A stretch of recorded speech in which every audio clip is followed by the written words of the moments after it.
Hello, isang babala sa mga Kristiyano na kung sakaling may World Mission Society, Church of God o WMSUG kayo na ma-encounter, huwag niyo po silang papakinggan o i-interact dahil ang organisasyon na ito ay inaakay ng madayang espiritu, no? I was part of this church for almost 10 years, kaya alam na alam ko yung mga pundasyon ng kanilang mga doktrina, no? Ninakaw lang nila ang kanilang doktrina sa Church of God Jesus Witnesses at hinaluan ng kanilang mga kasinungalingan, no? Ang doktrina ng aming simbahan. Anyway, ang leader ng simbahan namin sa Jesus Witnesses na si Ansangong ay nanatiling leader hanggang sa kanyang huling hininga at hindi niya ito ipinasa kay Chiang Kai-shek o kay Kim Joo-chul kailanman, no? Isipin ninyo kung ito ay ipinasa niya, edi sana nanatili siyang leader sa aming simbahan at dala niya pa rin ang pangalan na itinatag ni Ansangong na Jesus Witnesses Church of God, no? Dahil kung iisipin, no, kung ang leader ng isang organisasyon at may pinasahan siya nito, ay walang sino man ang pwedeng humadlang kasi malilipat sa pinasahan ng authority, no, at ang funds o savings ng simbahan. Pero kung isipin, no, hindi nakuha ni Kim Joo-chul o ni Jang Gil-ja ang simbahan na Jesus Witnesses. Sa halip ay gumawa sila ng ibang simbahan at ginawang Diyos si Jang Gil-ja at si An Sangong, no. Ah, Gumawa din sila ng kwento na dapat katulad din daw ni Jesus na gagawa ng panibagong simbahan. So, ibig sabihin, itong WMSUG, no, dahil gumawa sila ng bagong simbahan, hindi na sila Kristiyano, no? Hindi na, wala na sa kanilang Kristyanismo, no? Sila na ngayon ay mga Elohist na. Ang tawag na ngayon sa kanilang sarili ay Elohist, no? Hindi na sila Kristiyano. Pero kiniklaim pa rin nila na sila ay mga Christians, pero ang totoo, Elohist na sila, no? Sila ay sumasamba na sa dalawang Diyos, no, na Elohim. So, mag-ingat kayo sa simbahan na ito dahil di nyo na mamalayan, no? From Christians, ililipat nila kayo into Elohist, no? Lagi nyo po tatandaan kung Bible lang ang pagbabasihan natin, no? Only Christians lang ang maliligtas, hindi kabilang ang mga ibang religion, no? Kaya kung tatanggapin nyo na Elohist na kayo, dapat na kayo matakot kasi nasa labas na kayo, no? Iba na ang nagpapastol sa inyo. Saka hindi totoo na ang ibig sabihin na ang ibig sabihin ng Christ ay God in the flesh dahil ang totoong ibig sabihin ng Christ ay Messiah, no? Ang meaning ng Messiah is the anointed one or chosen one. Kaya ang tawag ng mga Christian noon kay Jesus ay Jesus the Messiah or Jesus the anointed one, no? Anyway, natatag ni Kim Joo-chul at ni Jang Gil-ja ang kanilang simbahan after death ni An Sangong. Kaya kung isipin natin, no, hindi nila member si An Sangong kasi patay na si An Sangong nung itinatag nila ang WMCUG, no? So, mismong pamilya ni An Sangong, asawa, anak, hindi sumamba kay Jang Gil-ja. Kahit nakatira lang sa isang bubong si An Sangong at saka ang kanyang mga pamilya, hindi nila sinasamba si Jang Gil-ja. So, ano ang ibig sabihin nito, no? Ang ibig sabihin, hindi sila sinabihan ni An Sangong na sambahin si Jang Gil-ja. Kaya hindi naging part ng ang pamilya ni An Sangong sa WMSUG dahil alam nila ang history at katotohanan sa organization na yan, no? Anyway, ang simbahan namin na Church of God Jesus Witnesses, ang tunay na nagbalik at nagtuturo ng Seven Feasty God na na-abolish completely, no? 325 AD, no? Sa Council of Nicaea, no? Tsaka including na dyan yung Passover, no, na nawala. Sabi ng WMCOG, sila lang daw ang mayroong Passover, pero hindi totoo yun, no. Nagsisinungaling sila, no, dahil ang Passover kinuha lang nila sa simbahan namin, no. Kami ang pinaka nag-restore, no. Si Ansangong na leader namin. Si Ansangong namatay, saka naman sila umusbong, no. So kami ang pinaka-original church, no. So, sa video na to, iisa-isahin ko ang pundasyon ng doktrina ng WMCG para sa gayon malaman ninyo ang mga sagot sa kanilang kasinungalingan. Ito ay isang pagsisiwalat upang hindi kayo matadaya ng simbahan na yan, no? Organization na yan. Medyo mahaba ang video na to, so please sana tapusin nyo kasi nandito lahat ang pagsisiwalat ng mga importante tungkol sa mga kasinungalingan ng organization na yan, no? Dito ko isisiwalat ang mga katotohanan, no? So umpisahan natin sa word na Elohim. Sabi nila, ang Elohim daw ay plural word. Kaya ibig sabihin daw na ang Diyos ay hindi isa kundi higit sa isa. So tama naman, no, na ang word na Elohim ay plural word. Pero irregular plural word, no? Ang irregular plural noun ay salita na pwede maging singular at pwede din maging plural, no? Gaya ng word na sheep, no? Sa English word, ang sheep ay hindi nagbabago. Malalaman lang natin na madami ang sheep sa pamamagitan lang din ng sentence o grammar, no?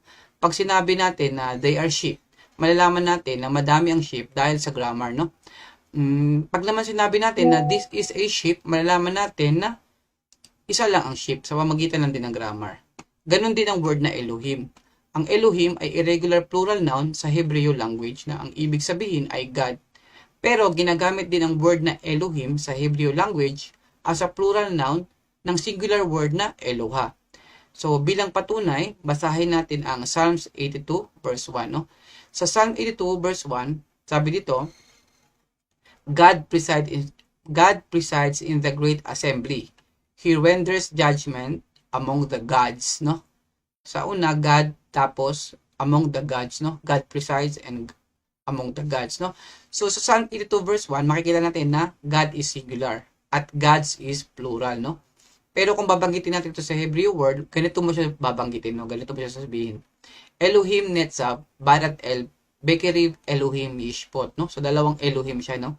Ang Elohim na nauna, na big letter, ang initial niya is Elohim Netzav, singular form to ng God. No? Ito naman sa Bekeriv Elohim Yishpot, ang ibig sabihin na gods, no? Plural siya, no? So, yun. Makikita natin yung dalawang Elohim ang nabanggit, di ba? So, ibig sabihin na ang unang Elohim ay God na singular at ang ikalawang Elohim ay gods na plural. Meron pang isa, basahin natin sa Exodus chapter 20, verse 1 to 3, no? Sa Exodus chapter 20, verse 1 to 3, sabi, "And God spoke all these words. I am the Lord your God who brought you out of Egypt, out of the land of slavery. You shall have no other gods before me." No? So, in-emphasize ko yung gods. You shall have no other gods. Tsaka yung God sa verse 1. No? So, kapag binanggit natin ito sa Hebrew language, ganito mo siya pagkakasabi. Ganito mo siya bibigkasin. Bayedaber Elohim, El Kohela, Bayedaber Elohim, Et Kol Ha Devarim, Ha Limor, Anuki Adonai, Eloheka Asher, Hoseteka Meritz, Mitzrayim Maibet Avadim, Loyeye Leka Elohim Acherim, no? So, dalawa ang Elohim, no? Sa una at sa panghuli, no? Pero merong ditong Lord to God, ang ibig sabihin nito, Adonai means Lord, Anuki Adonai, Eloheka. Itong Eloheka, pinagsama to na your God, no? Lord, your God means pinagsama na itong Eloheka, pinagsama na Elohim tsaka Eka, no? So, yun yung your God. Ngayon, pag na-convince nila kayo na ang word na Elohim ay plural noun lamang, no? Mapapaniwala nila kayo ngayon na dalawa ang Diyos, no? Dahil nasusulat sa Genesis 1:26-27 na God created mankind in the image of God. God created male and female, no? Pero dapat nating maunawaan na ang Garden of Eden ay hindi literal, no? Kundi parable lamang siya. Ating basahin sa Matthew chapter 13 verse 34 to 35, no? Sabi sa Matthew chapter 13 verse 34 to 35, no? Medyo nabubulol ako. Sabi sa Matthew chapter 13 verse 34 to 35, Jesus spoke all these things to the crowd in parables. He did not say anything to them without using a parable. So was fulfilled what was spoken through the prophet. I will open my mouth in parables. I will utter things hidden since the creation of the world. No? Saan makikita ang teaching about creation of the world? Diba sa book of Genesis? So, ibig sabihin, na parable lang ang Garden of Eden at hindi siya literal, no? Metaphor lang siya. So, ang tanong ngayon, ano ang tamang teachings about sa Genesis 1:26-27? Well, malalaman natin ang tamang katuruan sa Genesis 1:26-27 sa pamamagitan ng turo ng mga apostol, no? May turo dito si Apostle Paul, no? Basahin natin ang turo ni Apostle Paul sa 1 Corinthians chapter 11 verse 7 to 10. Sa 1 Corinthians chapter 11, 7 to 10, ang sabi dito, sa verse 7, "A man should not to cover his head, since he is the image and glory of God, but woman is the glory of man." No? So makita sa verse 7 na in-emphasize ni Apostle Paul na ang man hindi na pwedeng mag-cover ng head kasi siya ang image and glory ni God, no? Kung ang babae is image ni God, dapat sinabi ni Apostle Paul dito, a man and a woman ought not to cover their head, no? Because they are the image of God. Pero sinabi dito na man lang ang image of God. Then sa verse 8, "For man did not come from woman, but woman from man," no? In-emphasize na ang woman ay galing sa man, no? "Neither was man created for woman, but woman for man." And verse 10, "It is for this reason that a woman should to have authority over her own head, because of the angels," no? So dito, ayon sa teaching ni Apostle Paul, God created man in His image, no? And in verse 10, it says, angel, no? Therefore, makikita natin na ang woman ay nanggaling sa image ng angels at ang man ay nanggaling sa image ni God. Kaya hindi nagalagay ng veil ang mga lalaki kasi siya ang image and glory ni God at ang babae ay nagmula lamang sa glory ng men. Kaya sila ay nagalagay ng veil as a sign of authority. So sa Genesis chapter 2 verse 18, sabi, the Lord God said, it is not good for the man to be alone. I will make a suitable helper, no? I will make a helper suitable for him, no? Helper lang daw, no? Yung pinagkuhanan nito, no? Ang reason na nagawa si Eve because kailangan ng suitable helper, no? So, malalaman natin na suitable helper lang si Eve, no? So, ibig sabihin, siya ang image ng mga angel dahil ang angel ay helper or servant ng God na mababasa natin sa Revelation chapter 22 verse 9, no? So, sa madaling salita, no, nung ginagawa ni God ang mundo at sinabi ang word na us and our ay kausap niya ang mga angels, no? At bakit sinabing image? So, ginawa si Eve na mababasa natin sa Genesis chapter 2 verse 18 upang ipakita ang role na dapat niyang gampanan. Ibig sabihin, hindi gender ang image kundi role ang kinopya ni God, no? O katangian. Ano ba ang role ng mga angels sa heaven? Di ba? Mga helper. So, ayun, mga helper ni God, no? So, sa madaling salita, no? Concept o sistema ang kinopya ng Diyos sa heaven, no? Ang sistema sa langit, ang Lord ang king, at ang angels ay servant. At ang Lord ang leader, ang angels ay ang followers, no? Ibig sabihin, si Adan ay represent ng Lord as a leader. At si Eve, ang represents ng angels as a follower, no? Or helper lang ni Adan. Kaya sinabi na, kaya sinabi na ni God na let us kasi iniisip ng Panginoon na part ng kanyang kingdom ang mga angel. So sa isang kaharian, ang king ang leader at ang mga helper ang mga follower. So pero isang kaharian lang sila, no? Ibig sabihin, nasa isang sistema lang, no? Sistema lang yung kinopya, no? Nasa isang sistema lang sila kaya pwede rin sabihin na ang Lord ang head at ang angels ang kanyang body, no? Ganito rin ang sistema sa mundo. Kahit anong organization dito sa mundo, mayroon tayong mga leader at follower, no? Kumbaga, ang leader ang nagpaplano at follower ang nag-i-execute o gumagawa ng plano, no? Ito talaga ang ibig sabihin sa Romans chapter 1 verse 20. Kung babasahin natin Romans chapter 1 verse 20, for since the creation of the world, God's invisible qualities, His eternal power and divine nature have been clearly seen, being understood from what has been made, so that people are without excuse, no?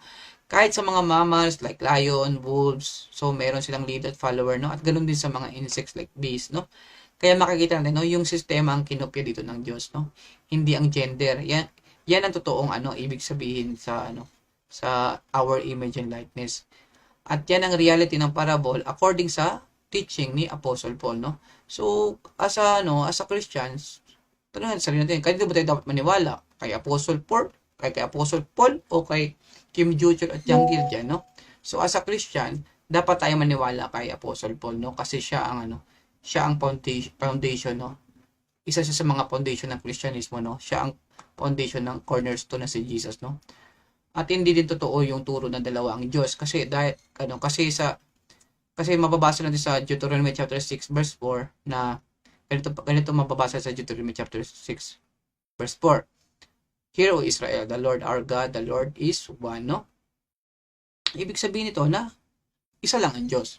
Saka sa Revelation chapter 4 verse 2 to 3, ito ang nakasulat. At once I was in spirit, and there before me was a throne, no? Isa lang yung throne in heaven with someone sitting on it, no? Isa lang yung nakaupo.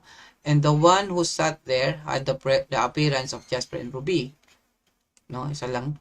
A rainbow that shone like an emerald encircled the throne, no? So dito sa Revelation chapter 4 verse 2 to 3, makikita natin na isang throne lang ang nakita ni Apostle John. At nakita niya din na isa lang ang nakaupo. So taliwas siya sa turo ng WMSCOG, no? Taliwas ang turo ng WMSCOG sa turo ng Bible, no? Kung titignan natin ang green book nila, itong green book na to, makikita din natin doon nandito sa sa page. Ano pong page to? Wala nakalagay na page. Basta dito, no? Makikita nyo. Ito. Makikita nyo, no? Ito. Dalawang trono ang nilagay nila, no? Nung ginawa to nung ginawa to ni Ansangong, isang trono lang to. Ngayon, nung namatay na siya, ginawa ng WMCOG, dinagdagan nila ng isang trono, no? Tapos tinanggal yung ika-7 days. Sa original, may 7 days pa. May ika-7 days pa. Ito 6 days lang eh. No? 2, 3, 4, 5, 6, no? 6 lang. Tinanggal yung ika-7 days. So, yan. So, ibig sabihin, taliwas yung turo nila. Binago na naman nila ang Biblia, no? Yun. Isa ng green book to. Binibenta nila to sa amin eh. Hindi ko sinauli kasi bayad to eh. Kung gusto nilang bawiin, dapat bayaran nila to, no? Bayaran nila ng triple kasi sa tagal ng panahon kami na scam, no? Nasaan na tayo? So, kung titignan mo yung green book nila, meron kayo makikita na dalawang throne, no? Dalawang throne. So, it means na ang WMCG ay iniiba ang mga nakasulat sa Biblia, no? Sa tingin nyo, maliligtas tayo kung makikinig tayo sa mga tao na nagdadagdag at nagbabawas sa kasulatan, no? Itanong natin ang Biblia kung ano mangyayari sa atin kung magdagdag at magbabawas tayo sa Biblia. Sa Revelation chapter 22 verses 18 to 19, ang sabi dito, I warn everyone who hears the word of the prophecy of this scroll. If anyone adds anything to them, God will add to the person the plagues described in this scroll. And if anyone takes words away from this scroll of prophecy, God will take away from that person any share in the tree of life and in the holy city, which are described in this scroll, no? So, dito sa Revelation chapter 2, 22, verse 18 to 19, makikita natin na hindi tayo makakapasok sa holy city at bibigyan tayo ng mga plagues ni God. So, ibig sabihin, no, hindi tayo makakapasok sa kaarian ng Diyos, no? So, alam nyo, laging tinuturo ng WMCOG na do not add, do not subtract. Pero sila pala itong gumagawa ng nagdagdag at nagbabawa sa Biblia, no? Dinagdagan nila ng new name ang baptism at tinanggal pa talaga nila si Jesus, no? Tanging Savior. At pinapadasal nila tayo kay Ansangong at Jiang Gilja. Pinapadasal ang mga members kay Ansangong at Jiang Gilja, no? Tapos sa Sabat, meron silang simba sa gabi. Hindi naman yan tinuturo sa Bible, no? Kung wala sa Bible, bakit natin gagawin? Meron pa silang simba sa Martes, cleansing daw, hindi naman ito related sa sa Sabat, no? Hindi na related ang law of purification sa Sabat at hindi na to ginagawa sa New Testament, no? We are Christians, kaya kung hindi ginagawa ng mga apostles, bakit natin gagawin, di ba? Sila itong pundasyon ng Kristyanismo.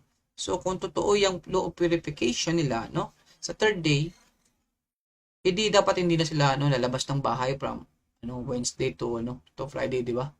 Para preparation sa Sabat nila, no? Kasi madudumihan sila kapag nagsimba sila ng Martes. Tapos mag-preach sila pagka umaga. Tapos babalik sila. Tapos hanggang Friday, no? Tapos Sabat na naman. So madudumihan pa rin sila, no? Parang useless din yung pagsimba nila ng Martes, no? Kung totoo man yung third day, no? Kaya mag-ingat kayo sa organization na to. Sila talaga ang tunay ng mga wolves na nakasuot ng pangtupa, no? Wala kang makikitang katotohanan sa katuruan ng simbahan na to. Halimbawa, Sabat. Ang Sabat nila, tama, pero nagiging mali dahil si Ansangong na ang sinasamba. Tapos, meron pa silang simba sa gabi para lahat ng pera siguro malilikom, no? Ganon siguro yung dahilan nun. Kasi may mga workers sa umaga na hindi makasimba. Sa gabi sila sisimba para yung pera makuha nila, no? Tama naman din ang baptism. Meron silang baptism. Pero naging mali dahil 3 names na ang ginagamit na pang-bautismo. At tama din ang Passover, pero nagiging mali dahil si Jiang Gilja na ang kinikilala nila na body ng Christ. Siya na daw ang reality ng Passover. So ito ay taliwas sa Bible dahil ang sabi sa Bible, church ang body ng Christ. Na mababasa natin sa Ephesians chapter 5 verse 23. Basahin natin. For the husband is the head of the wife as Christ is the head of the church. His body, no? Napakalinaw, no? Church, his body, of which he is the Savior, no? So, in conclusion, itong WMCOG, hindi sila totoong mga Kristiyano. Bakit? Kasi from Christians, they become an Elohist, tapos iniiba pa nila ang mga turo sa Biblia o turo ng mga apostol, no? Anyway, dito naman tayo sa nagtuturo tungkol sa Galatians chapter 4 verse 26. Ating basahin ang Galatians chapter 4 verse 26. But the Jerusalem that is above is free and she is our mother, no? Dito may nakapokus sila sa word na mother. Hindi nila tinuturo na figurative word or metaphor lang si Jerusalem dito. Kung ating babasahin, Galatians chapter 4 verse 24, these things are being taken figuratively. The woman represents two covenants. One covenant is from Mount Sinai and bears children who are to be slaves. This is Hagar, no? Ibig sabihin na si Hagar ang represents ng Old Covenant at katulad ni Sarah na malaya na ating ina na nagrepresenta kay Jerusalem, siya ang kumakatawan sa New Covenant. So, ibig sabihin, kung follower ka ng New Covenant, it means you are already son and daughters ng Jerusalem. Ibig sabihin, isa ka ng children of promise. Kung matatanggap mo yung New Covenant, it means natanggap mo na din ang promise ni God, no? Na dahil sa New Covenant. Kaya hindi ito tungkol sa Heavenly Mother na tinuturo ng WMSCG.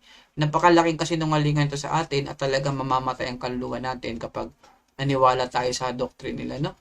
So, isipin nyo, hindi tinuturo ng mga apostol na may Heavenly Mother. So, bukod tangi lang ang WMSCG at sa makatuwid, wala talagang Heavenly Mother sa Bible. Kaya lagi yung tatandaan na winawarningan na tayo ng mga apostol tungkol dito, no, sa mga New Gospel. Ating basahin sa Galatians chapter 1 verses 8 to 9. But even if we or an angel from heaven should preach a gospel other than the one we preach to you, let them be under God's curse. As we have already said, so now I say again, if anyone is preaching to you a gospel other than what you accepted, let them be under God's curse, no? Sa Galatians chapter 1 verse 8 to 9 ito. Ibig sabihin, kung may nagturo ng New Gospel, gaya ng si Janggilja ang reality ng New Covenant o Passover, gaya ng Gospel ng WMSCG, sila ay i-curse ni God, no? So, kung sasama ka sa simbahan na ito, sigurado na i-curse ka din ni God, no? Hindi ka din makakapasok sa langit. Anyway, balik tayo sa Galatians chapter 4 verse 26. Kung babasahin natin ang kasunod na verse ng Galatians chapter 4 verse 26 to ang verse 27, sabi dito, be glad, barren woman, you never bore a child. Shout for joy and cry aloud, you were never in labor, no? Sa mga di nakakalam, ang Heavenly Mother nila si Janggilja, siya ay divorced, no? May dalawang anak, lalaki at babae. So kung intindi natin ang verse 27, ang requirements as a Jerusalem mother, dapat baog si Janggilja. Pero hindi kasi siya baog. Yun sana ang sign ng pagiging Jerusalem. Pero sa nakikita natin, hindi siya baog. Meron siyang dalawang anak at dumaan din siya sa pagle-labor, no? So nung tinanong ko to, nung sinabi ko sa Dangwijang nila, ang sagot sa akin, ang ibig sabihin doon ng barren ay alone. Dahil pagkamatay daw ni Ansanghong, naging alone na daw si Janggilja. Pero teka lang, no? Bakit parang ang Bible yung nag-adjust, no? Anong connect ni Ansanghong doon? Ang hinahanap pong explanation ay biblical, hindi dahil sa nangyari kay Ansanghong. Parang ang nangyari, ina-adjust nila yung Bible ayon sa kanilang doktrina, no? Kaya sabi ko talagang kulto talaga itong simbahan na to. Saka hindi naman talaga alone si Janggilja. May mga anak siya, tapos nandyan pa si Kim Joo-chul, tapos buhay pa din yung ex-husband niya, no? Wala naman yan sa Bible na ang barren ay alone. Hindi naman yan tinuturo yung ganyan ng alone. Sila lang bukod tangi magawa ng ganyang ng mga ganyang mga excuses, no? Kung itatranslate natin ng barren, ang ibig sabihin ng barren ay di nakakaanak o baog. Tapos divorce pa siya, no? Tapos kung aralin natin ang topic about sa divorce, pwede mag-divorce si Janggilja kung siya ay nakakommit ng sexual immorality or adultery. Ang tanong, nakakommit ba siya ng adultery o sexual immorality? Kung nakakommit siya, ibig sabihin, hindi na siya perfect. Hindi na natin siya pwede sambahin kasi, hindi na siya pure, perfect, and blameless. Only God is pure, pure and perfect and blameless. Saka sino ba ang nag-utos na pwede ang divorce? Basahin natin kung sino nag-utos sa pwede ang divorce sa Matthew chapter 19, verse 7 to 8. In Matthew chapter 19, verse 7 to 8, sabi, they said to him, why then did Moses command one to give a certificate of divorce and send her away? He said to them, because of your hardness of heart, Moses allowed you to divorce your wives. but from the beginning, it was not so. Dito, makikita natin, no, na hindi si God ang nag-utos na pwede ang divorce, no? Si Moses lang yung nag-utos, no? Nakalagay, why then did Moses commanded, no? Si Moses lang nag-utos. Ngayon, titignan naman natin ang utos ni Jesus, no, about sa divorce. In Matthew chapter 19, verse 6, sabi, so they are no longer two, but one flesh. Therefore, God has joined together, let no one separate. Ang sabi ni Jesus, hindi pwede mag-separate except lang dito sa isa. In Matthew chapter 19, verse 9, sabi, I tell you that anyone who divorces his wife, except for sexual immorality, and marries another commits adultery. Ano ang ibig sabihin nito? Dito, maintindihan natin na pwede lang ang divorce kung mag-commit ng sexual immorality si Jungle Jack. At di na din pwede mag-asawa ng iba kasi makakakommit siya ng adultery. Ngayon, kung sasabihin natin na pwede siya mag-divorce dahil nakakommit siya ng sexual immorality, ibig sabihin, hindi na siya pwede maging Diyos kasi hindi na siya perfect. Kung tayo, pwede pa tayo magkasala o ma-divorce kasi si God ang mag-judge sa atin. Pero sino ang mag-judge kay Jungle Jack? Kung Diyos na siya, di ba? Dito marirealize nyo na hindi siya pwede maging Diyos kasi only God is blameless and perfect. Pero si Jungle Jack kasi madami siyang kapintasan. Tignan nyo yung buhok niya, di ba? Parang sunflower na pag ganun. So kung Diyos siya, dapat siya mismo yung role model ng pagka-Diyos, hindi dahil sa tradition sa South Korea. Ang dami ko rin nakikita na mahaba ang buhok sa South Korea, no? Sa mga palabas. Di naman pinagbabawal na mahaba ang buhok, no? Sa mga babae sa South Korea. Kaya makikita natin, no, na di talaga itong Kristiyano, itong WMCOG. Di sila sumusunod sa mga teachings ng ating Diyos, no? Kaya kayo mga Kristiyano, wag na wag kayo makipag-interact sa organisasyon na ito dahil sila talaga ang reality ng Tree of Knowledge. Kung babasahin natin ang turo tungkol sa Tree of Knowledge, sa Genesis chapter 3 verse 3, sabi, but God did say, you must not eat from the tree of that is the middle of the garden, and you must not touch it or you will die, no? Makikita natin dito, no, na ang God ang nag-utos na huwag tayong lumapit o makipag-interact sa Tree of Knowledge. So, ang reality niya, no, dahil si God ang nag-utos sa Old Testament, tignan din natin sa New Testament kung sino ang nag-utos, no, na huwag tayong lumapit, no? Matthew chapter 24, verse 23 to 26. At that time, if anyone says to you, look, here is the Messiah, or there he is, do not believe it. For false messiahs and false prophets will appear and perform great signs and wonders to deceive, if possible, even the elect. See, I have told you ahead of time. So if anyone tells you there he is out in the wilderness, do not go. Or here he is in the inner rooms, do not believe it. So makikita natin na si God ang nag-utos sa Genesis chapter 3 verse 3. Sabi, huwag niyong hawakan ang Tree of Knowledge. Ibig sabihin, huwag kayong makipag-interact or wag niyong lalapitan ng puno, no? Ganon din sa turo ni Jesus. Kung may mag-claim na Messiah, huwag kayong pumunta. Ibig sabihin, huwag kayong makipag-interact. Kulang na lang, no, sabihin ni Jesus na huwag mga matigas ang mga ulo ninyo pag sinabing wag. Alam nyo, dito natin masusukat kung mahal ba na talaga natin si Jesus, no? Kasi sa pamamagitan ng pagsunod sa kanyang mga kautusan, doon natin mapapakita na mahal natin ang Diyos, no? So, isa sa kanyang kautusan ang wag lumapit o wag pumunta o wag maniwala kung may mga nagkiklaim na Messiah, no? So, basahin natin ang John chapter 14 verse 15. Sabi sa John chapter 14 verse 15, if you love me, keep my commands, no? Sabi dito, if you love Jesus, obey what he was commanded, no? At inulit niya pa ito sa verse 21, sabi, whoever has my commands and keep them is the one who loves me. The one who loves me will be loved my Father, no? Dito makikita natin na dapat tayong sumunod sa mga utos ni Jesus at isa sa kanyang mga commands, huwag tayo pumunta sa simbahan na nagkiklaim na nandoon ang Messiah. Yan ang utos sa atin ni Jesus. Kaya kayong mga Christians, sapat na ito na dahilan na huwag kayong makinig sa simbahan na may nagkiklaim na Messiah. Dahil dun pa lang sigurado na hindi sila nagmula sa Diyos, no? So kung love nyo si Jesus, dapat natin sundin ang kanyang mga inutos na huwag pumunta at makipag-interact sa simbahan na nagkiklaim na nandun ang Messiah. As a Christians, dapat kay Jesus lang tayo makinig, no?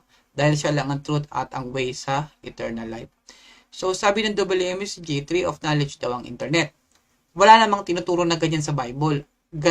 Ginawa lang ito ng WMSG kahit walang Bible na basehan, no? Upang mamanipula nila ang mga members nila na di na hindi na magre-research, no, hindi na aalamin ang katotohanan, no? Hindi naman pwede yun, no? Kasi kung halimbawa, no, kung may sakit ka tapos kailangan mong operahan, hindi naman pwede na isang doktor lang yung pagtatanungan mo na kailangan mo magpa-opera. Siyempre, kukuha ka pa ng isa pang doktor o pangatlong doktor para makita mo yung tatlong opinion, no? Para marinig mo yung tatlong opinion. Baka nagsisinungaling lang isang doktor, baka gusto lang mamera, no?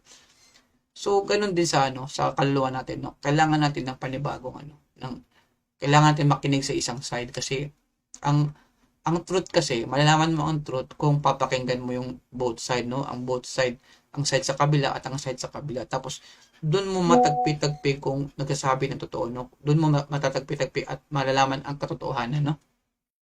Yan ang ginawa ko pag search ko. Yan yung ginawa ko kasi kailangan ko munang i-confirm dahil sa sobrang tagal ng panahon, no? Kailangan natin malaman yung katotohanan kasi kaluluwa natin yung nakasalalay dito eh. We are all we will die alone, no? Pag namatay tayo, wala naman tayong madadala, no? Yung kaibigan natin, sabihin na ay hindi ako makakaalis sa simbahan na yan dahil may kaibigan ako diyan, all close friend, no? Hindi mo naman yan madadala, hindi mo naman yan makakasama sa paghaharap mo sa judgment day, di ba? So, ang ibig ko sabihin, kung ang dahilan ng pag-stay mo diyan dahilan sa kaibigan mo, hindi yan permanent, temporary lang yan. Ganon din ang nangyari sa World Mission Society sa akin, no? Okay naman ang pakikitungo nila sa akin, maganda naman, pero kaluluwa ko kasi ito eh. So, hindi ko pwedeng ibigay nila ng basta-basta, no? So, nung nalaman ko yung katotohanan, automatic talaga, sabi ko, kailangan kong umalis sa bahay na to. So, yun. Yun ang dahilan kaya, kaya hindi tayo pwede mag one-sided lang. Hindi tayo, kailangan natin mag-isip outside the box. So, ganun din kayo kung mapunta kayo sa simbahan na to, tapos makipag-interact kayo sa kanila, gusisiin nyo din, alamin nyo din yung mga ibang side kasi yung ginagamit nila logic delikado kasi yun yung logic nila parang kasi may sense yung sinasabi nila pero kung Bible na babasihan talaga malalaman mo na nagsisinungaling lang sila, no? So anyway, dito naman tayo sa Adam is the pattern of the one to come, no? Sabi sa Romans chapter 5 verse 14, sabi, nevertheless death reigned from the time of Adam to the time of Moses, even over those who did not sin by breaking a command, as did Adam, who is the pattern of the one to come. Totoo naman na si Jesus itong last Adam, no? O second Adam na pattern ni first Adam. Mababasa natin doon sa 1 Corinthians chapter 15 verse 45, sabi dito, so it is written, the first man, Adam, became a living being. The last Adam is a life-giving spirit. Ngayon, ang tanong, sino daw ang pattern ni Eve? Kung si Adam ang pattern ng Christ, ang sagot ay ang church, no? Let's confirm this. Basahin natin sa Ephesians chapter 5 verse 31 to 32. Sabi dito, for this reason, a man will leave his father and mother and be united to his wife, and the two will become one flesh. This is a profound mystery, but I am talking about Christ and church, no? Ito ay ayon sa turo ng apostle, no? So, but I'm talking about Christ and church, no? So, dito sa Ephesians chapter 5, verse 31 to 32, makikita natin na kung si Christ ay pattern ni Adam, it means na ang church ay pattern ni Eve, no? At kung babasahin natin ang Genesis chapter 2, verse 24, ito nakasulat, that is why a man leave his father and mother and united to his wife, and they will become one flesh, no?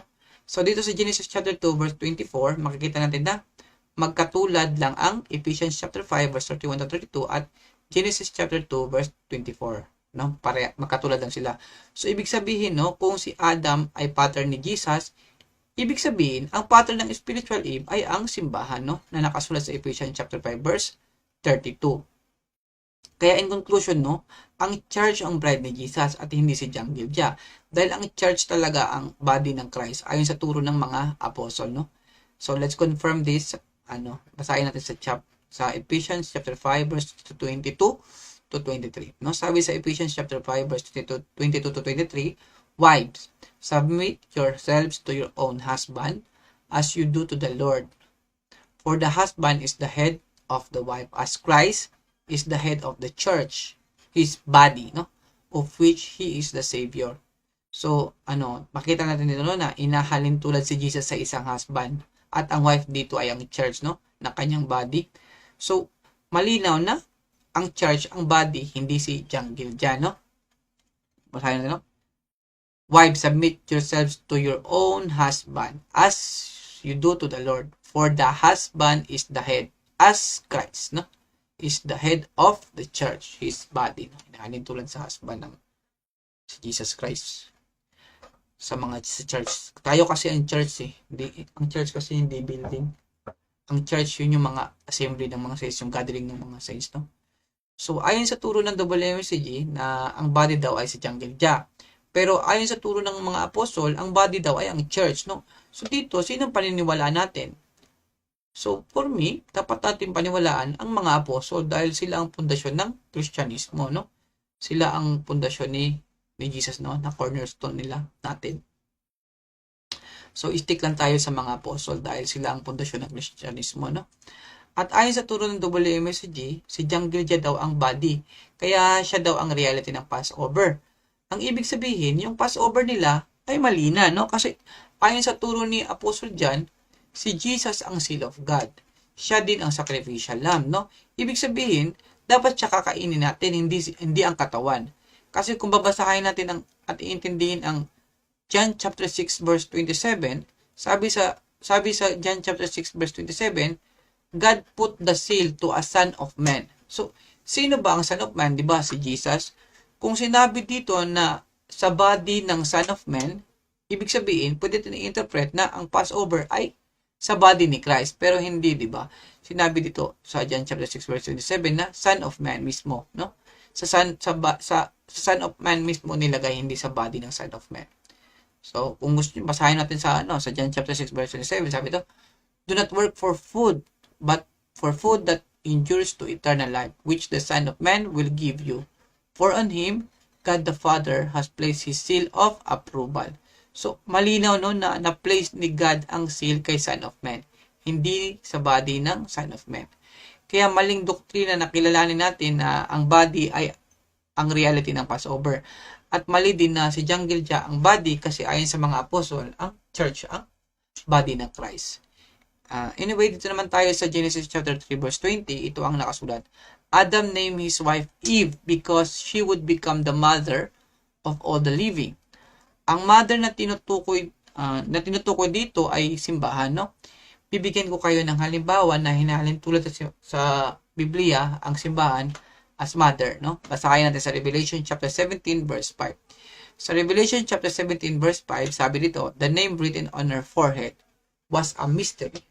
Babylon the Great, the mother, no? The mother of prostitutes and of the abominations of the earth. Ayon sa mga katuruan ng mga scholar or ibang simbahan, including WMSG, tinuturo nila na ang Babylon ay simbahang Katolika, no? So, ibig sabihin, ang mother sa Genesis 3:20 ay isa ding simbahan, no? Or gathering ng mga saints. Dalawa ang mother sa Bible, mother of prostitutes at mother of all the living. Dito makikita natin na 2,000 years ago, tinuturo sa atin ng mga apostol na ang bride ay ang church at si Jesus ang spirit. Kaya makikita natin dito na kulto talaga itong WMSG, no? Kasi hindi na sila sumusunod sa mga turo ng mga apostol. Ang sabi sa Bible, dapat sumunod tayo sa foundation, no? As a Christian. Basahin pa natin sa Ephesians chapter 2 verse 20, built on the foundation of the apostles and prophets, with Christ, Jesus himself as the chief cornerstone, no? Sabi sa Ephesians chapter 2 verse 20, no? Sabi doon na ang mga apostol ang foundation, no? Kaya hindi talaga ito totoong Christians tong WMCG. Sila talaga ay mga kulto na, no? At nagtuturo ng ibang gospel. Kaya iwasan nyo itong simbahan na to dahil nasusulat kung may magturo ng ibang gospel, sabi sa Bible, siya ay i-curse ni God sa Galatians chapter 1 verse 8 to 9. Ngayon, dahil alam na natin na ang spiritual Eve ay nag-represent sa church o assembly ng mga saints, so ngayon, ibig sabihin na ang church ang mag-aalaga at gagabay sa lahat ng mga nabubuhay, no? So, ang tanong, bakit? Kasi, sabi sa Bible na, sabi ni Jesus na, very truly I tell you, sa John chapter 6 verse 53, sabi ni Jesus sa John chapter 6 verse 53, very Truly I tell you, unless you eat the flesh of the Son of Man and drink his blood, you have no life in you. At sa Romans chapter 6 verse 4, we were therefore buried with him through the baptism into death, in order that just as Christ was raised from the dead through the glory of the Father, we too may live a new life, no? So mali na no na through baptism tsaka Passover, no, magkakaroon ng new life at eternal life, no? So ang tanong, saan ba ginaganap tong baptism at Passover, 'di ba, sa church? Kaya itong ibig sabihin na ang church ay mother of all the living. Kasi yung mga di nakaka Passover, mga spiritual dead sila, no? Kaya nga sa Matthew chapter 8 verse 21 to 22, sa Matthew chapter 8 verse 21 to 22, sabi, another disciple said to him, Lord, first let me go and bury my father. But Jesus told him, follow me and let the dead bury their own dead, no? So makikita natin na yung mga di sumusunod kay Jesus, mga spiritual dead sila. So sino lang ang buhay? Yung mga sumusunod lang sa new covenant ni Jesus, no? Kasi doon lang magkakaroon ng eternal life kapag kumain tayo ng Pasko ni Jesus, no? Anyway, let's proceed sa another doctrines nila. Isa sa tinuturo ng WMCOG na ang clouds daw ay ibig sabihin ay flesh dahil doon sa Daniel chapter 7 verse 13. Pero kung babasahin natin ang pagkasunod-sunod sa dream at sa interpretation ng angel, malalaman natin na lumabas na ang clouds after ng horn or division ng kingdom of Rome, no?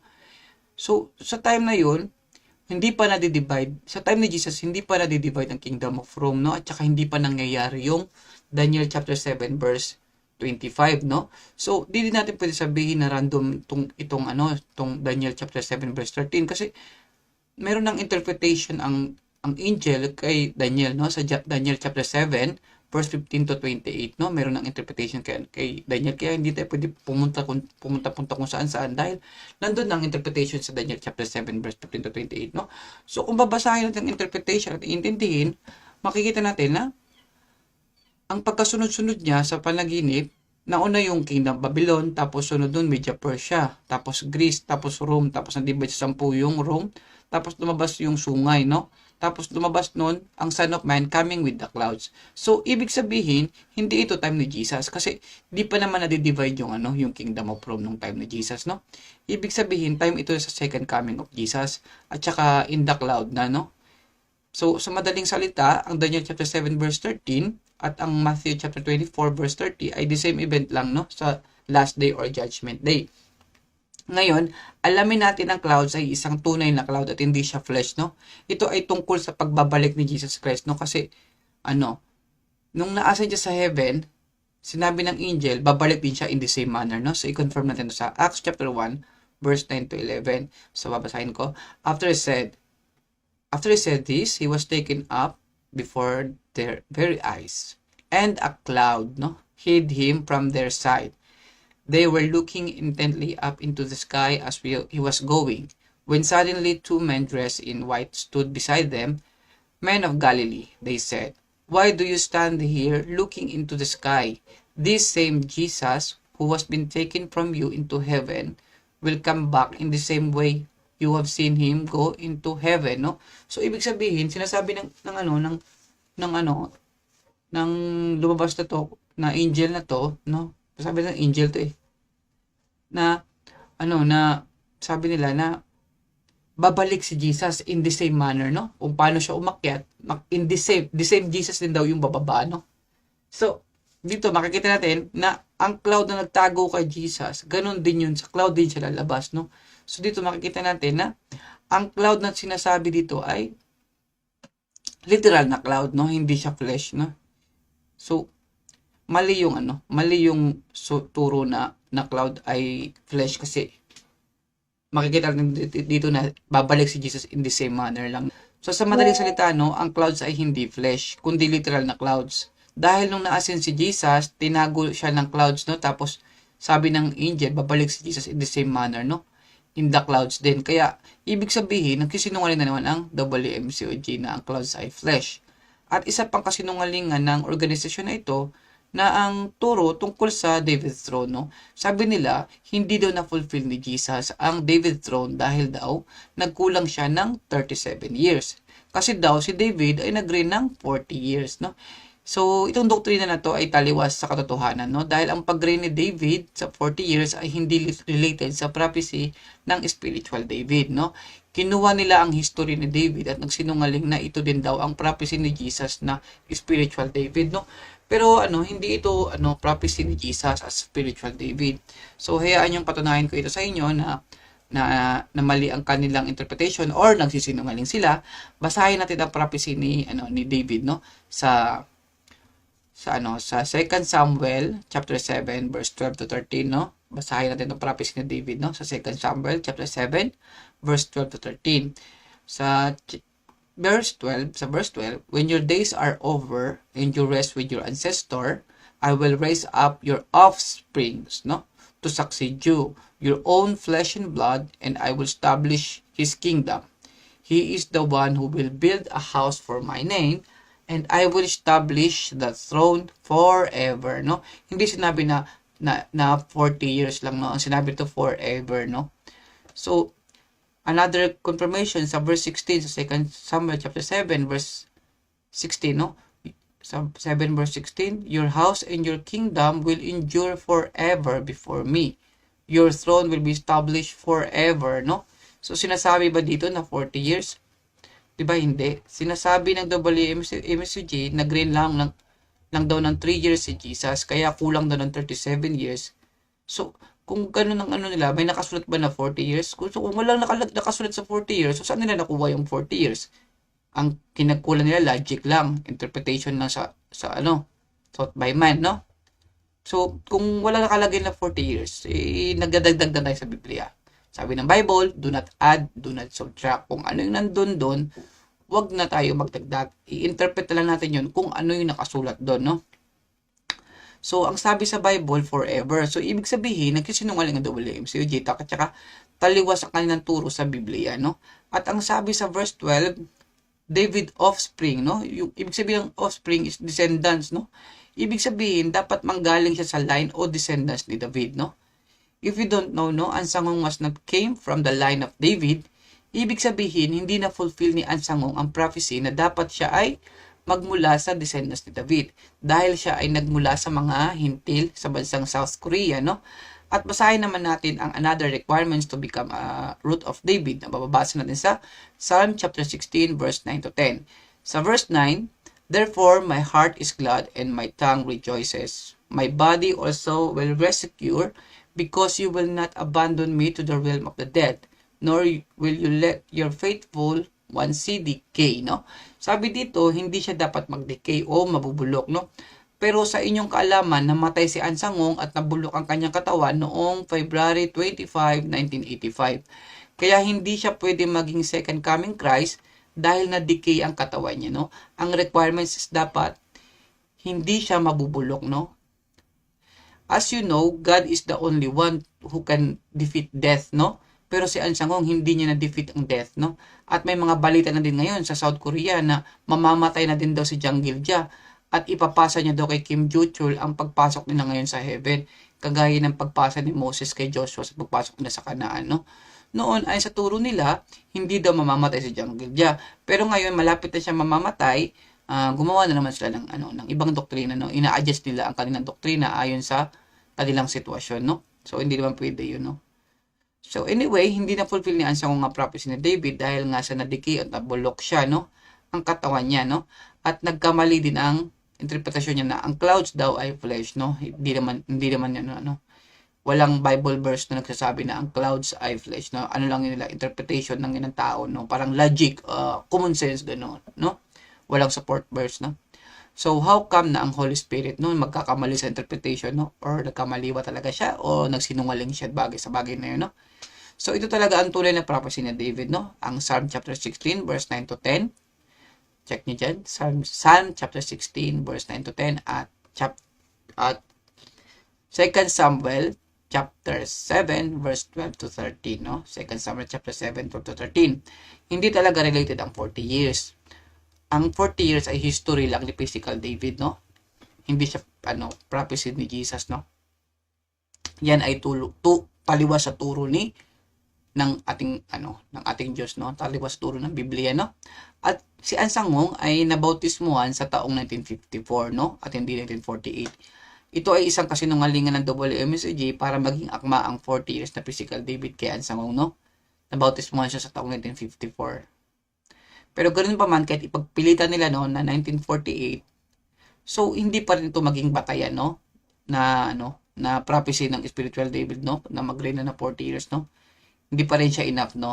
Kahit sabihin nila na baptize siya 1948, hindi pa rin to enough na batayan.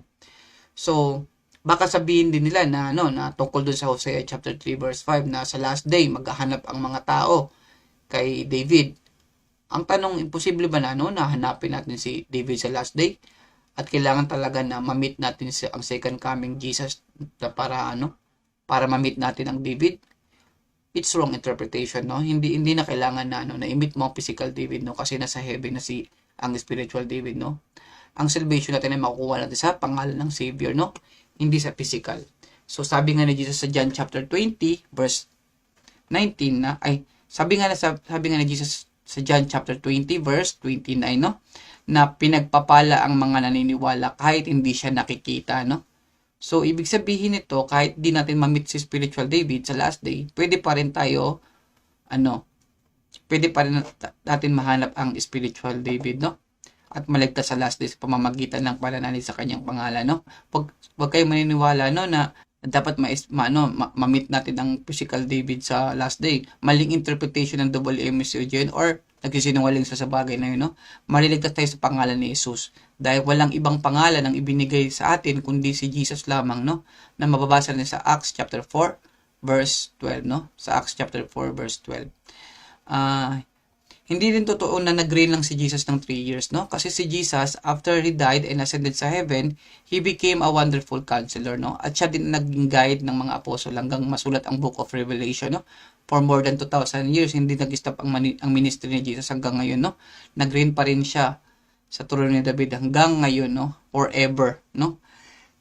Ngayon, bilang patunay na si Jesus ang nag-fulfill ng David throne, basahin natin ito sa Acts chapter 2, verse 30 to 31, no? Ito ang fulfillment ng David throne sa Acts chapter 2 verse 30 to 31. In Acts chapter 2 verse 30 to 31, but he was a prophet and knew that God had promised him an oath that he would place one of descendants, no? 'Di ba offspring sabi kanina? Pero ngayon descendants on his throne, no? Saying what was to come, he spoke the resurrection of the Messiah, that he was not abandoned to the realm of the dead, nor did this body see decay, no? Ito yung fulfillment ni Jesus, no? Na na-fulfill niya ang pagiging David, spiritual David, dahil siya ay na-resurrect, no? Resurrection ang ibig sabihin ng David throne, no? Tapos, siya din ay descendants ni David at hindi siya na-decay, no? So, in conclusion, no? Si Jesus talaga, na-fulfill niya talaga ang David throne 2,000 years ago, no? Hindi siya namatay ng 3 years lang, no? Na-resurrect siya tapos na-ascend siya sa heaven, no? So, kaya dito maintindihan natin na ang nagsisinungaling talaga ang WMCOG, no? Nagsisinungaling siya sa atin. So, another foundation ng doctrine nila ay tungkol naman tayo kay Melchizedek, no? Yun naman ang pag-aaral natin ngayon. Sinasabi nila na hindi daw na-fulfill ni Jesus ang pagiging Melchizedek dahil mayroon daw father and mother si Jesus at dahil may genealogy daw din si Jesus, no? So, dito, ating busisiin ang kanilang kasinungalingan. Sabi nila, as a Melchizedek, second coming must born to unbeliever at dahil daw sa Matthew chapter 12 verse 46 to 50 na nakasulat, for whoever does the will of my Father in heaven is my brother and sister and mother, no? So ibig sabihin na unbeliever daw dapat ang family ng second coming Christ. Pero ito ay taliwas sa katotohanan. Dahil kung susundin natin ito, ang interpretation na ito ay magiging conflict, no, sa David throne prophecy, no? Kasi sa David throne, dapat si Jesus ay magmumula sa descendants ni David. So, kung magmumula siya sa mga unbeliever, ibig sabihin, hindi niya matutupad ang propesya na David throne siya, na hindi niya ma-fulfill na siya ang spiritual David, no?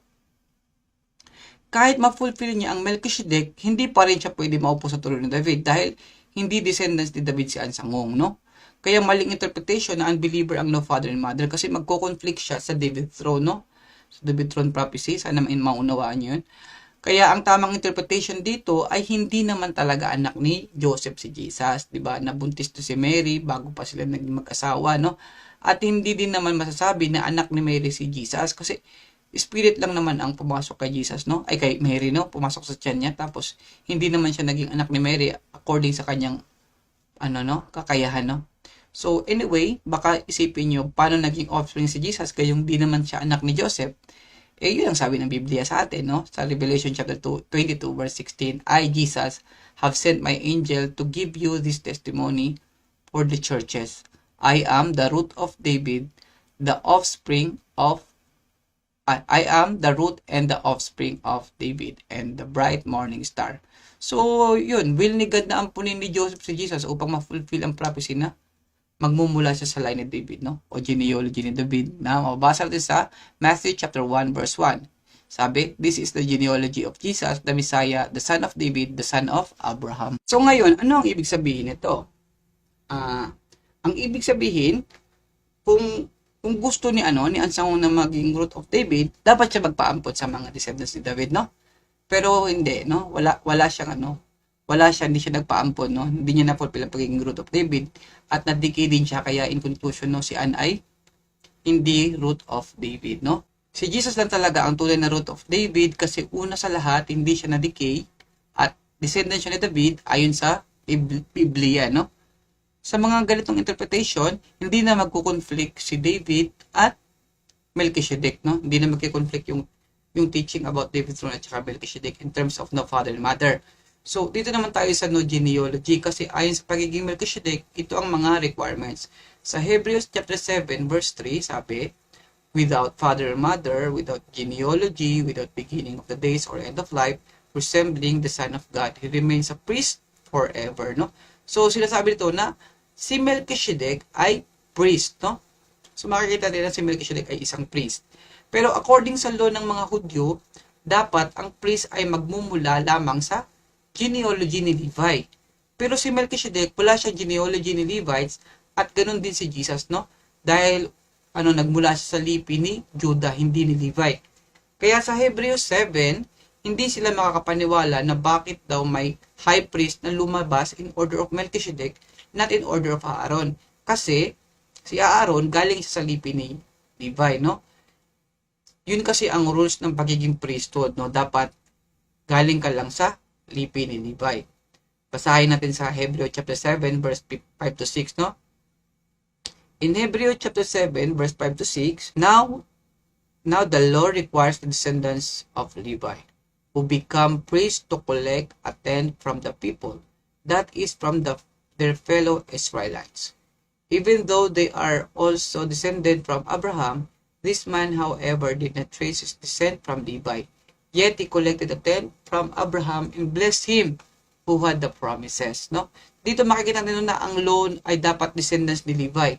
Pero sa verse 6, sinasabi na si Melchizedek ay hindi descendants ni Levi, no? Dahil sa verse 10, ito ang dating mababasa, because when Melchizedek met Abraham, Levi was still in the body of his ancestor, no? So sa verse 10, malinaw na walang genealogy si Melchizedek kay Levi dahil nasa body pa ng kanyang mga ancestors si Levi, no? So ganun din si Jesus. Basahin natin sa about kay Jesus sa verse 14, Hebrews chapter 7 verse 14. For it is clear that our Lord descended from Judah, and in regard to the tribe, Moses said nothing about priests. Kaya nagtataka ang mga Hudyo bakit si Jesus ang high priest na katulad ni Melchizedek at hindi katulad ni Aaron. Kasi kung babasahin sa verse 11 sa Hebrews chapter 7 verse 11, a perfection could have been attained through the Levitical priesthood, no? Levitical priesthood. And indeed, the law given to the people established that priesthood, no? Sa Levitical lang sa Levi lang sila, no? Why was there still need for another priest to come in order of Melchizedek, not in order of Aaron? Kasi si Aaron kasi nanggaling siya sa line ni Levi, no? Pero si Melchizedek, in order of Melchizedek, wala siya, hindi siya galing sa line ni Levi, no? So ito ang dahilan kung bakit high priest si Jesus in order of Melchizedek, not in order of Aaron, dahil katulad siya ni Melchizedek na walang genealogy kay Levi, no? Dahil according sa law ng mga Hudyo, only Levi descendants lang ang dapat na maging priest. Pero si Jesus ay galing sa tribe ni Judah, no? Ito ang katotohanan kung bakit si Jesus ang order of Melchizedek at hindi si Ansangong. Wala kang mababasa dito na no genealogy, walang genealogy sa Israelites. Hindi totoo yun.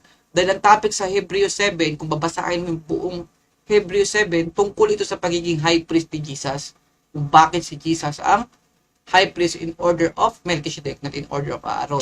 Hindi totoo yung bread and wine. Nasabi lang nila yung bread and wine para ma-twist nila yung fact no na about ito sa pagiging high priest ni Jesus, no? So, alam nyo, according sa turo ng Biblia, hindi din pangalan ang Melchizedek. No? Kasi, ang Salem ay hindi lugar, no? Kasi, ayon sa turo nila, na Melchizedek daw ay Gentile dahil naghahari daw sa lugar na tinatawag na Salem, no? Alam nyo, itong Salem ay hindi din lugar. Tapos itong Melchizedek, hindi din siya pangalan, no? Ang Melchizedek ay titulo ni Jesus, no? Titulo yan, no? Na ibig sabihin ay King of Righteousness. Tapos itong King of Salem, ibig sabihin yan, King of Peace, no? Hindi yan lugar. Kung Bible lang tayo babasihin natin, no? Kaya magbabase lang tayo sa Bible upang di tayo maligaw. Ang ibig sabihin talaga ng Melchizedek at King of Salem sa Bible ay Melchizedek means King of Righteousness at King of Salem means King of Peace, no?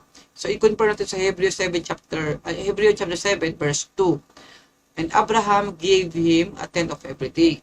First, the name Melchizedek means King of Righteousness. Then also King of Salem means King of Peace, no? Sa madaling salita, no, na si Jesus itong si Melchizedek, no? Siya ang nakipagkita kay Abraham, no? Basahin natin sa verse 3. Without father or mother, without genealogy, without beginning of the days or end of life, like the Son of God, He remains a priest forever, no? Sino ba ang Son of God? Diba si Jesus, no? So, madaling salita, no? Ang nakipagkita kay Abraham ng panahon na yun, mismo si Jesus, no? At sa Isaiah 9:6, no? Sa Isaiah chapter 9 verse 6, sinasabi ito na si Jesus ang Prince of Peace. Ibig sabihin, no? Si Melchizedek ay hindi Gentile kasi si Melchizedek na ibig sabihin ay King of Righteousness ay mismo si Jesus, no?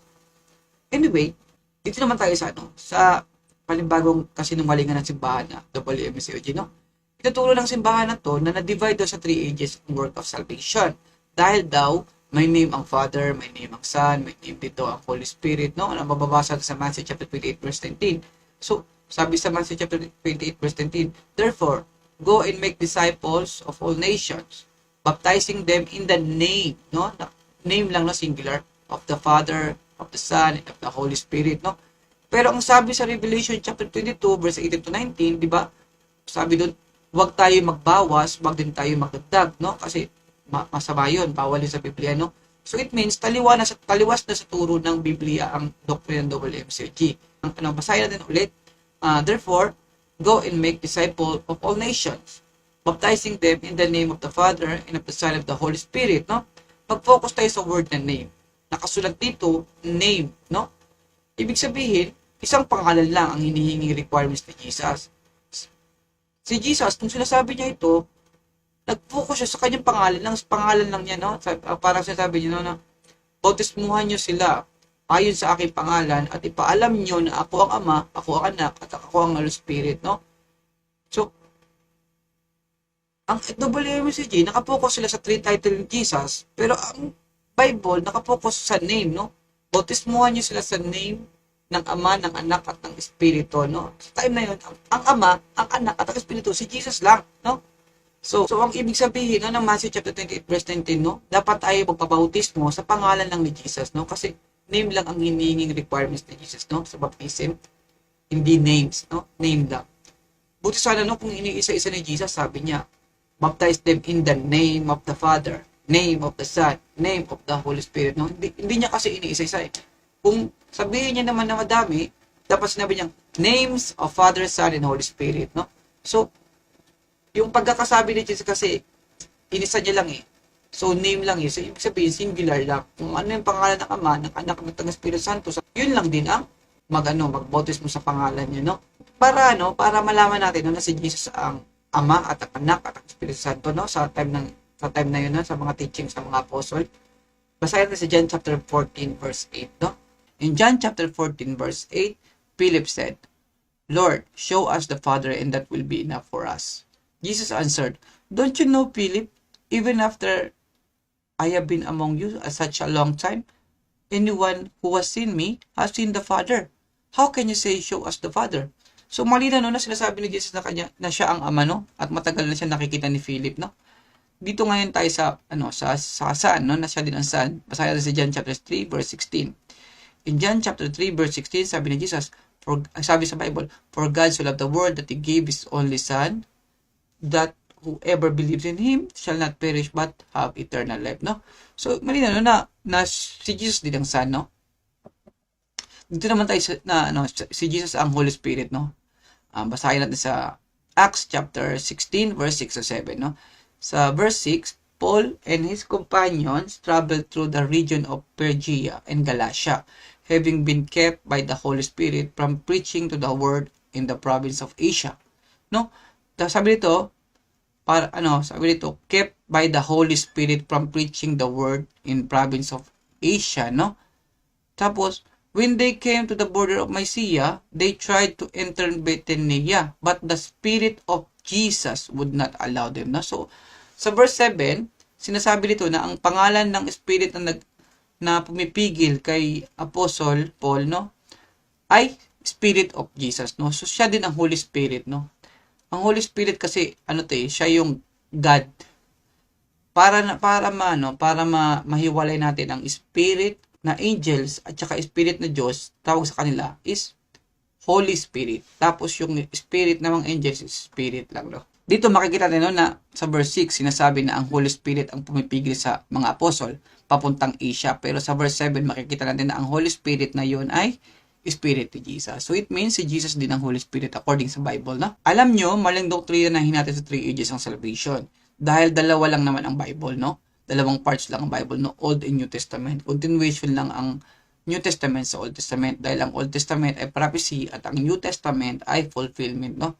Ngayon, kung totoo na na-divide ang salvation, bakit hindi pa naligtas yung mga holy people sa Old Testament, no? Inantay pa nila na mapako sa cross si Jesus bago sila makapasok sa Holy City, no? Kung babasahin natin ito sa Hebreo 11 verse 1 to 39, kung babasahin nyo yan, ang lahat ng mga may faithful kay God the Father, no? Hindi pa sila naligtas. Kung babasahin natin yan, nandun na lahat nandun na lahat yung mga holy people, no?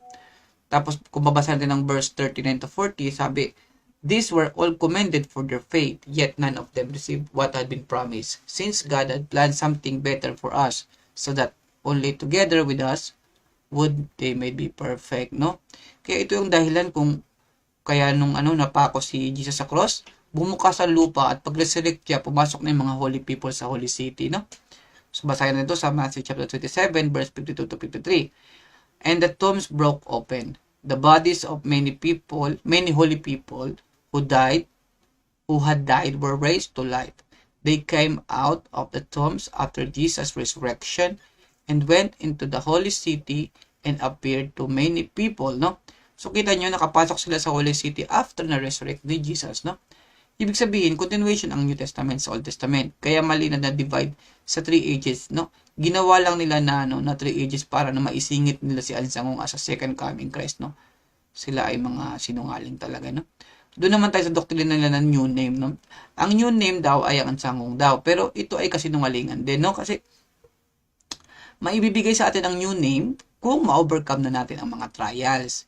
Ibig sabihin, ang new name ay matatanggap sa pagdating ng ating Diyos, no, na si Jesus, no? Dahil ang word na overcome ay katapusan ng trials, no? Ganito kasi pagkakasabi sa Revelation chapter 3 verse 12, no? Basahin natin, no? In Revelation chapter 3 verse 12, the one who is victorious, no? I will make a pillar in the temple of my God. Never again will they leave it. I will write on them the name of my God and the name of the city of my God, the new Jerusalem, which is coming down out of heaven from God. And I will also write on them my new name, no? Tama naman na mabagyan tayo ng new name, no, na Jesus. Pero kung ating unawain ay para lamang sa mga victorious, no, or mga naka-overcome ng test, no, or trials, no, yun lang ang makakatanggap ng new name, no. Basahin natin verse 10. Since you have kept my command, sinasabihan si Apostle dyan dito, no, to endure patiently, I will also keep you from the hour of trial, no? May mga trial may trial na mangyayari, no? May test, no? That is going to come on the whole world, no? To test the inhabitants of the earth, no? So kung ma-overcome mo itong test, Ibig sabihin, sa verse 12, to the one who is victorious will receive the new name, no? Yun yung ibig sabihin no, no? Kasi sa verse 10 kasi may sinasabi na, na mayroong test na mangyayari sa mundo, no? So dito, malinaw na may test na magaganap. At kung sino yung makaka-overcome sa test na yun yung makakatanggap ng new name. At alam nyo, ang verse na to ay reward para sa mga saints ng Philadelphia Church, no? Prophecy ito sa mga saints ng simbahan ng Philadelphia. Hindi ito para sa atin kasi wala na tapos na yung Philadelphia Church, no? Time to ni William Miller. Prophecy ng time ni William Miller, no? Sila yung makakatanggap ng new name, no? Kasi kung time to natin, paano na yung mga saints ng Philadelphia Church, no? Wala pa si Ansangong nun. Hindi sila maliligtas na, no? Kasi wala silang walang new name nung panahon na yun. Panahon ni Ansangong, lumabas ng new name. Panahon ni Ansangong, panahon ng 1948, di ba? So, ibig sabihin, hindi maliligtas ang Philadelphia kasi hindi sila nakatanggap ng new name. So, mali, no? Maling interpretation yun, no? So, dito naman tayo sa tinuturo nila na fig tree. Ang fig tree daw ay mababasa natin sa Matthew chapter 24 verse 32 to 34. Sabi sa Matthew chapter 24 verse 32 to 34, now learn this lesson from the fig tree. As soon as its twigs get tender and the leaves comes out, you know that the summer is near. Even so, when you see all these things, you know that it is near, right at the door. Truly, I tell you, this generation will certainly not pass away until all things have happened, no? Guys, itong prophecy na to, sinasabi nilang bansang Israel. Pero, basahin naman natin ang sulat niya, no, ni Apostle Luke tungkol dito, no? Sa Luke chapter 21, verse 29 to 30. In Luke chapter 21, verses 29 to 30, ito nakasulat. And he told them a parable. Look at the fig tree and all the trees. As soon as they come out in leaf, you see for yourselves and know that the summer is already near, no? Sabi dito, fig tree and all the trees, no? Ibang mga ibang mga trees, no? Si Apostle Luke, sinasabi niya rin ang fig tree, pero sinasabi niya fig tree and other trees, no? So ibig sabihin, hindi Israel ang fig tree. Dahil paano naman yung other trees na sinasabi ni Apostle Luke? Kaya ang ibig sabihin nito, hindi ito tungkol sa independence, no? Kundi simile lang siya, no? Simile ito ng mga sign, no? Ng mga sign ng mga earthquakes, famines, war, mga gano'n, no? Ibig sabihin no so ibig sabihin ng leaves come out, meaning nun if you see those signs, no, na mga earthquakes, famine, mga war. At ang ibig sabihin ng you know that the summer is near, meaning nun you know that the end will come, no? Katulad ng summer, no, hindi natin kaya pigilan ang pagdating ng summer, no, kung lalabas na ang mga sign na magsa-summer na. Ganon din ang end of the world, no? Kung nakikita na natin na may mga sign, hindi na natin kayang pigilan ang pagdating ng bukas, no? Kaya sa Matthew chapter 24 verse 33, ito nakasulat, even so, when you see all these things, you know that it is near, right at the door, no? Bakit it is near, right at the door? Bakit hindi he is near, right at the door? Dahil ang end of times must be it, no? Not he. Kung second coming ito, dapat nakasulat dito, he is near, right at the door, no? Bakit it is near, no? So, maling interpretation na second coming, no, na mag-start na siya ng preaching, no? Kasi sabi, it is near, right at the door. Ibig sabihin, malapit na ang wakas. Malapit nang dumating ang end of the world, no? So, at dito naman tayo sa lagi nilang tinuturo na ang Spirit and the Bride. Sa Revelation chapter 22, verse 17, sabi, the Spirit and the Bride say, come, and let the one who hears say, come, and let the one who is thirsty, and let the one who is wishes take the free gift of the water of life, no? Sabi ng WMSG, God the Father and the Mother daw ito. Pero taliwas ito sa Bible. Dahil sa Bible, mula Old Testament hanggang New Testament, tinuturo ng Biblia na ang bride ay ang mga sumusunod sa kanya o ang bayan niya, no? Yun ang mga bride ng Diyos, no? So, i-check natin sa Old Testament. In Jeremiah chapter 31, verse 32, sabi, it will not be like the covenant I made their ancestors when I took them by the hand to lead them out of Egypt because they broke my covenant, though I was a husband, no? Husband to them, declares the Lord, no? Ang Israelita to, sabihin niyo, no? Kita nyo, sa Old Testament, husband na ang Lord, no? Husband na siya doon sa Old Testament. Dito naman tayo sa New Testament, sa Ephesians chapter 5, verse 23, for the husband, no, is the head of the wife as Christ is the head of the church. His body, no? Of which is the Savior. Dito, the same din sa Old Testament, di ba? Kung babasahin nyo ang husband, hinahalin tulad as Christ, no? Husband, head of wife as Christ, no? For the husband is the head as Christ is the head, no? For husband is the head as Christ is the head of the church, no? So dito hinalim tulad ang husband na si Christ, no? Hinalim tulad sa husband, tapos ang church yung body. So ito talaga ang turo ng Biblia, no? Tungkol sa Spirit of the Bride. Hindi lang yun, no? Pati yung mga 144,000, no? Sila din ay mga bride ni Jesus Christ, no? Basahin natin 2 Corinthians chapter 11 verse 2. I am jealous for you with godly jealousy. I promise you to one husband, no? To Christ. Nasabi ni Apostle Paul, no? Husband to Christ, no? So that I might present you as a pure virgin, no? So, mababasa natin pure virgin. So, sino lang ba ang pure virgin, no? Mababasa natin, no? Na malinaw na ang husband ay Christ. Ngayon, sino lang ba talaga ang pure virgin, no? Di ba ang pure virgin ay ang 144,000, no? Basahin natin na sa Revelation chapter 14 verse 4. These are those who did not defile themselves with the woman, for they remain virgins, no? 144,000 remain virgins. So, dito makikita natin, no? Na bride ang church o ang mga saints, especially ang 144,000. So, ito talaga ang tinuturo ng mga apostol na foundation ng Christianity, no? Dapat sumunod tayo sa mga apostol kasi sila yung foundation ni Jesus, no? At na cornerstone ng Christianity na nakasulat sa Ephesians chapter 2 verse 20, no? Built on the foundation of the apostles and prophets with Christ Jesus himself as the chief cornerstone, no? Ngayon, dito naman tayo sa turo tungkol sa Revelation chapter 21 verse 9 to 10, no? In Revelation chapter 21 verse 9 to 10, sabi dito, one of the 7 angels who had the 7 bowls, full of the 7 last plagues, came and said to me, come, I will show you the bride, the wife of the Lamb. And he carried me away to a spirit mountain great and high, and showed me the holy city, Jerusalem, coming down out of heaven from God, no?